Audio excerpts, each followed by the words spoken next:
Ka-Express, habang ang buong mundo ay tuloy-tuloy sa paghahanap ng susunod na basketball prodigy, tayo dito sa Pilipinas ay tila nadapa na naman sa pare-parehong pagkakamali. Naalala niyo ba si Jalen Green? Yes, siya mismo, yung dapat sana ay atin, pero nauwi sa Team USA. At ngayon, isa na namang potential Gilas star ang tila nalusutan na naman ng ating basketball officials. Sa video na ito, tatalakayin natin ang kwento ng isang batang Phil-Am na hindi lang future Gilas prospect kundi isang elite high school player sa US.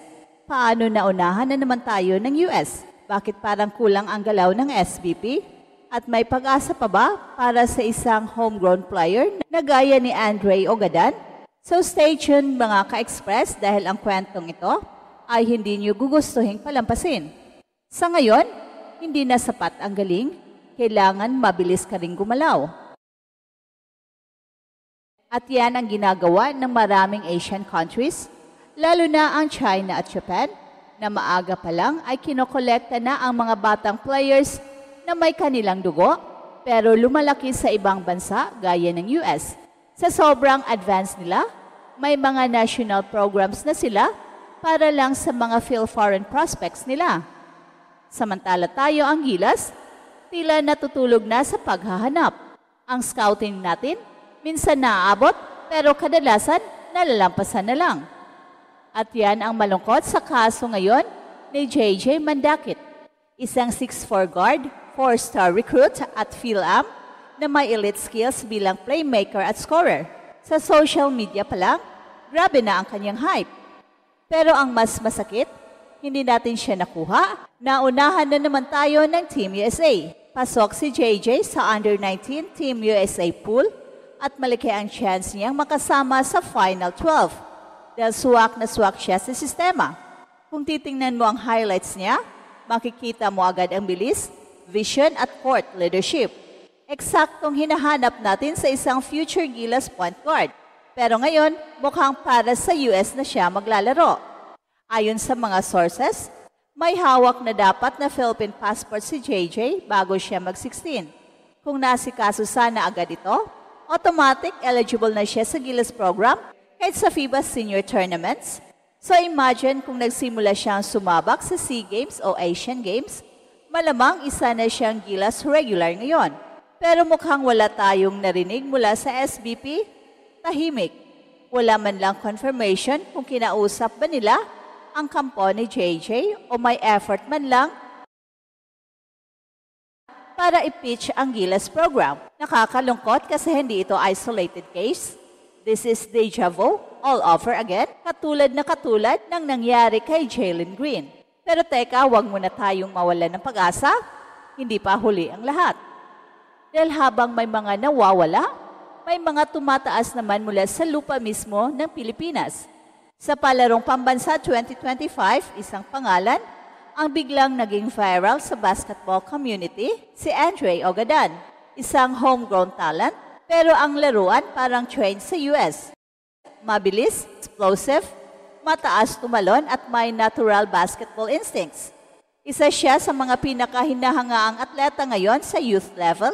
At hindi lang dahil sa kanyang husay, kundi dahil homegrown siya. So ibig sabihin, walang komplikasyon sa documents, walang eligibility issues at higit sa lahat, mas madaling hubugin.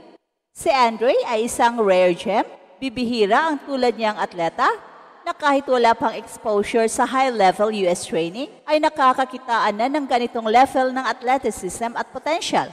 Kung siya ay mailagay agad sa tamang development path, gaya ng exposure sa international training camps, overseas tournaments at regular national team camps, posibleng siya ang susunod na flag bearer ng Pilipinas sa senior level. Ang kailangan lang ay aksyon. Hindi pwedeng bahala na o hintayin na lang lumapit sila. Dahil sa panahon ngayon, ang mga programa ng kalaban natin ay proactive. Tayo, reactive. Ang kwento ni JJ Mandakit ay isang paalala kung gaano kahalaga ang maagang paggalaw pagdating sa recruitment at development ng mga potential Gilas players. Sa kanyang kaso, nandiyan na ang opportunity, nandiyan na ang talento, pero tila nabigo tayong kumilos. At ang masakit pa, mukhang para na naman sa US siya maglalaro. Habang tayo ay umaasa sa swerte, ang ibang bansa ay binubuo na ang kanilang future teams ngayon pa lang. Ang pagkatalo natin sa recruitment ay hindi lang tungkol sa isang player. Isa itong pattern na kapag hindi natin inaayos ngayon, mas maraming future stars ang mawawala sa atin, lalo na ngayon na mas competitive na ang Asian basketball. Ang mga kalaban natin ay hindi lang basta nagpapalakas, kundi nilalagyan na ng sistema at sustainability ang kanilang development programs. Samantala tayo, kahit ang mga homegrown tulad ni Andre Ogadan, parang hindi pa rin nabibigyan ng seryosong pansin. Ang dapat nating gawin, i-prioritize ang grassroots development habang pinapalawak ang reach ng scouting network para sa mga foreign players. Kailangang sabay ang local at international recruitment. Hindi natin kayang mamili lang ng isa dahil habang may mga JJ Mandakit sa abroad, may mga Andre Ogadan din dito sa loob ng bansa. At kung lahat sila ay mabibigyan ng tamang gabay, maaaring hindi lang SEA Games o Asian Games ang ating target, kundi pati Olympic stage, kayanin na rin natin. Ka-Express, hindi pa hulihang lahat, pero habang tumatagal at paulit-ulit tayong nauunahan ng iba, lumiliit ang tsansa nating makabuo ng isang tunay na powerhouse Gilas team. Si JJ ay baka isa na namang what could have been, tulad ni Jalen Green. Pero sana si Andre ay maging simulan ng pagbabagong mindset. Let's stop letting stars slip through our fingers. Simulan na natin i-develop ang mga susunod na Gilas heroes at home or abroad. Dahil ang tunay na laban ng FIBA ay hindi lang sa court, kundi sa recruitment, development at vision. At kung hindi tayo gagalaw ngayon, baka sa susunod, isang buong starting five na ang mawala sa atin. Pero kung kikilos tayo, kung siseryosuhin natin ang grassroots at international scouting, baka hindi na tayo paulit-ulit na sasabihin, sayang, atin sana yan. Ka-Express, malinaw na ang nangyayari kay JJ ay isa na namang leksyon na dapat seryosohin ng ating basketball officials. Hindi ito basta-bastang player lang. Elite prospect ito na may dugong Pinoy at kung nagawan lang sana ng tamang hakbang, ay baka ngayon ay suot na niya ang ating bandera sa international stage. Pero sa halip, tila naunahan na naman tayo ng US, gaya na nangyari noon kay Jalen Green. Hindi lang ito tungkol sa pagkawala ng isang player, kundi sa nawalang opportunity para sa Gilas na makapagbuo ng mas matibay at mas kompletong roster para sa kinabukasan.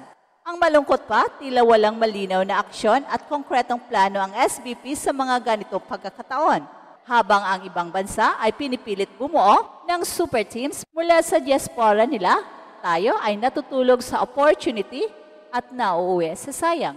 At ito ang Express Info na kung saan bawat kwento, ginulat ang mundo. Don't forget to like and subscribe.